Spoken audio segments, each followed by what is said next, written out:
Мой первый вопрос к вам. Скажите, пожалуйста, почему вы сегодня сами работаете в удаленном дистанционном формате? На сегодняшний день вообще компьютерную томографию органов грудной клетки пациентам с подозрением на COVID-инфекцию проводят в нашей поликлинической части отделения лучевой диагностики. В этом корпусе на сегодняшний день на 2 недели, что называется, заперты бригада, состоящая из 2 рентген-лаборантов и санитарки. Они там живут 2 недели круглосуточно и работают. Корпус поделен на 2 зоны, это красная и зеленая, или, если по-простому говорить, грязная и чистая зона. В грязной зоне происходит исследование пациентов, в чистой зоне наши медики живут, весь медперсонал, который контактирует с ковидными пациентами, снабжен в полной степени средствами индивидуальной защиты. После каждого пациента проводится текущая дезинфекция, а в течение дня проводится еще и заключительная. И после того, как рентген-лаборант сделал исследование, он отправляет с помощью специальной программы и с помощью налаженной связи исследования на рабочие станции, на компьютеры наших врачей. Мы являемся единственной точкой, куда официально привозят скорая всех пациентов с подозрением на коронавирусную инфекцию. Корпус наш сейчас работает в круглосуточном режиме, то есть пациенты поступают бесперерывно в любое время. Насколько я знаю, рекорд вы уже побили, это 51 человек, когда вы, да, в сутки? И уже, к сожалению, в сутки было около 56-57 пациентов. Первый пациент поступил, насколько я помню, 1 апреля. И если мы в самом начале начинали там с 1, 2, 3 пациентов, то это было буквально первые 2 дня, потом количество стало очень быстро, постепенно возрастать.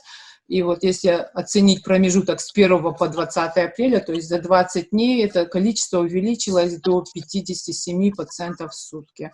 Ну, это как бы рекорд наш, но в среднем это бывает где-то 45-55 исследований стабильно уже. Зарина Руслановна, давайте расскажем тем, кто нас сейчас смотрит, вообще какова роль вот компьютерной томографии в диагностике новой коронавирусной инфекции. Одним из самых частых и грозных осложнений новой коронавирусной инфекции является пневмония.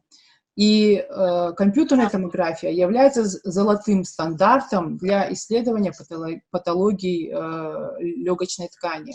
Компьютерная томография еще может оценить степень вовлечения в процесс легочной ткани, в патологический процесс. Это сейчас важно, потому что именно вот нынешняя коронавирусная инфекция характеризуется малосимптомным течением и несоответствием между выраженностью клинической картины и выраженностью КТ-изменений, которые мы видим. Когда мы уже видим на компьютерных томограммах выраженные изменения в легких, то при этом пациент может сказать, что он себя более-менее хорошо чувствует. То есть у него мало выраженные симптомы, может отмечаться не очень высокая температура, может отмечаться легкий кашель, легкая слабость. То есть это не обязательно будут какие-то кричащие симптомы, когда уже вот прям явно можно заподозрить пневмонию. А вот в случае, когда вы делаете КТ, что у человека, который заражен, показывает такое исследование?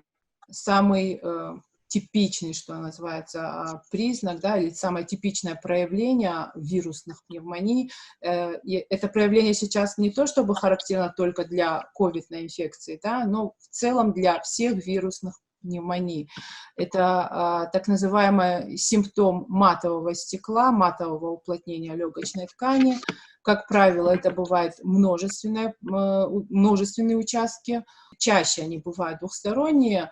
И преимущественно периферической локализации, то есть есть характерные, типичные признаки, по которым мы можем более уверенно сказать, что да, это вирусная пневмония. Те, кто выздоровел, им нужно ли делать еще раз КТ, и делали ли вы такие анализы? Да, конечно, нужно в ходе лечения вообще принято проводить КТ в динамике, и перед выпиской тоже, конечно же, должна проводиться компьютерная томография. Ну, собственно, А так вот и что делается. показывают у них исследования? У тех, кто вот все-таки переболел уже, вот у них что-то есть, какие-то, может, остаточные явления или... Об этом пока еще рано говорить. У нас коронавирусная инфекция всего лишь зафиксирована в республике с 1 апреля, а отдаленные последствия уже судят спустя все-таки несколько месяцев, когда завершаются все процессы, которые должны завершиться. А вот КТ у тех, у кого положительный анализ на коронавирус, им нужно делать всем или только тем, у кого может быть смазанная картина, или вы не до конца уверены, что вот у них именно это диагноз? Я поняла. Нет, компьютерную томографию нужно делать всем, даже у тех, даже если у них уже лабораторно подтверждена COVID-инфекция, все равно нужно в день госпитализации, в первый день госпитализации обязательно делать компьютерную томографию, чтобы понимать, как протекает эта инфекция. Ведь если вот пациент обнаружил у себя какие-то симптомы подозрительные на коронавирусную инфекцию, он должен, насколько я знаю сейчас, созвониться с терапевтом, то есть вызвать терапевта, участкового врача, который уже сам профессионально оценивает состояние пациента, и если он видит необходимость в назначении компьютерной томографии, то участковый врач уже отправляет, ну, точнее, вызывает скорую, и его везут к нам на компьютерную томографию. Если участковый врач видит, что все протекает в очень легкой форме пока, то это не повод сразу бежать компьютерную томографию. Им уже обследовано около 400 пациентов на КТ, и также в среднем у 70% обследованных выявляются признаки вирусной двухсторонней пневмонии. Мы даем заключение, что у пациента есть признаки вирусной пневмонии той или иной степени тяжести. Дальше его скорая везет в КБСП, и там уже доктора определяют, ну, делают все необходимые мероприятия. Но при этом возможна и такая ситуация, чтобы человек был болен коронавирусом, но при этом у него, допустим, не дошло до пневмонии. Так же тоже может быть, я же правильно понимаю? Если имеется легкое течение коронавирусной инфекции, то, конечно же, может быть, что мы на КТ не находим никаких изменений. Но при этом мы всегда в рекомендациях пишем, что если будет иметь место ухудшение клинической картины у пациента, то ему рекомендуется повторное проведение КТ-исследования, потому что ситуация может поменяться.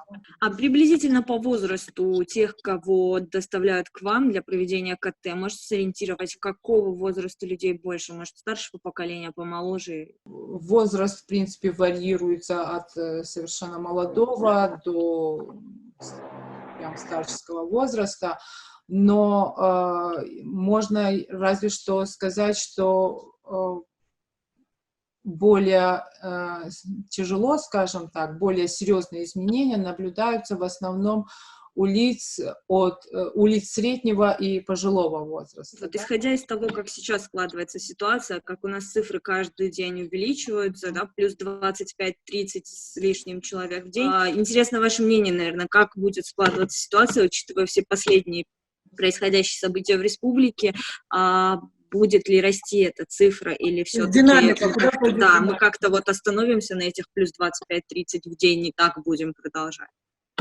На сегодняшний день ситуация очень серьезная, учитывая, что населением практически не соблюдаются ни режим самоизоляции, ни масочный режим, то ситуация может развиваться далеко не в лучшую сторону. Ну, я не могу сейчас на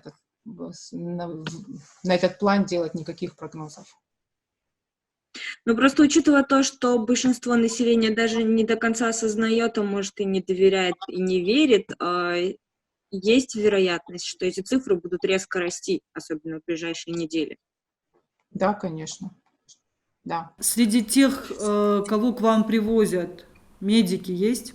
Да, к сожалению, медики есть. Они работают на передовой коронавирусного фронта. И, к сожалению, да, конечно, среди медиков встречаются те, которые заболели коронавирусной инфекцией, у которых диагностирована пневмония. И, как я уже сказала, нам сейчас нужно беречь каждого врача, каждую медсестру, каждую санитарку и максимально продумывать графики их работы, чтобы максимально и, естественно, обеспечить их той санитарной эпидемиологической защитой, которая требуется, чтобы максимально сберечь силы медперсонала, так как мы не знаем, как долго это затянется, и чтобы не получилось так, что некому лечить потом. Примерно какой процент вот из тех, у кого подтверждается вирусная пневмония, скажем так, серьезное поражение легких идет? Ну вот смотрите, если вот говорить о том, что мы все-таки по КТ ставим легкую, среднюю и тяжелую степень поражения, то наиболее часто у нас сейчас встречается средняя степень поражения. Это основной контингент. Чуть пореже встречается легкая степень тяжести.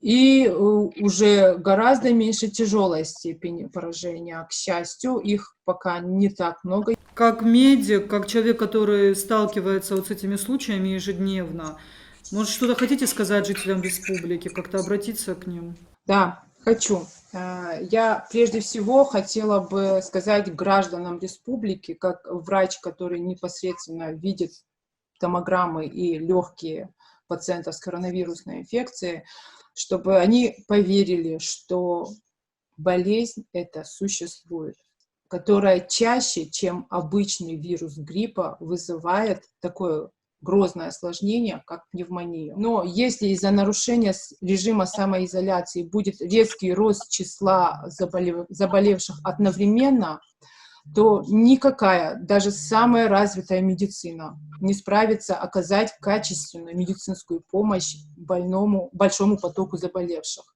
Вы просто помогите нам, врачам, справиться с этой болезнью с максимальной заботой и вниманием каждому пациенту, ведь им может оказаться любой из ваших близких. Просто оставайтесь дома.